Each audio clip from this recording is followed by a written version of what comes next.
नमस्कार मंडळी, मी शिवशंकर सदाफुले. माझ्यासोबत आहे जगदीश पाठक. नमस्कार मंडळी, आपल्याकडं सध्या आता निवडणुकीचं वातावरण चालू आहे. महाराष्ट्राची नगरपालिका अनेक जिल्ह्यामध्ये चालू आहे. तर शिवशंकर साहेब, तुमचं काय मत आहे या निवडणुकांबद्दल? आता निवडणुका तर तोंडावर आलेली आहे. तर माझं हेच मत आहे की जे कोणी व्यक्ती मत करणार आहे, कोणत्याही उमेदवारांना मत आपलं खूप बोलतो ना, ते खूप अनमोल आहे. एक एक वोट खूप किमतीचं आहे.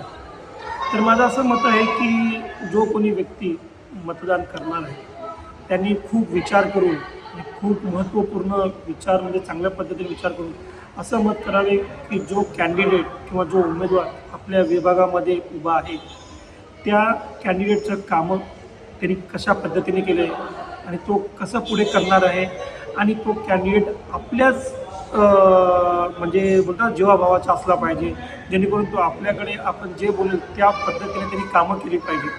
अशा उमेदवारांना तुम्ही मतदान करावे हीच मला विनंती आहे. कोणत्या पक्षाबद्दल काही बोलताय का? कुणी तुम्हाला?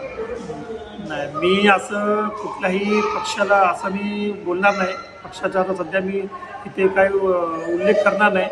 पक्षापेक्षा मी असं बोलेल की जो व्यक्ती कुठल्याही पक्षात असू दे त्या व्यक्तीनं आपल्या समाजासाठी, आपल्या आजूबाजूच्या वातावरणासाठी किती कामं केलेत, त्या कामांना बघून तुम्ही त्या व्यक्तीला वोट करा. मी पक्षाबद्दल काय बोलू शकत नाही सध्या. प्रिय मतदार बंधूंनो, शिवशंकरजींनी अतिशय मोलाचा सल्ला दिलेला आहे आपल्याला.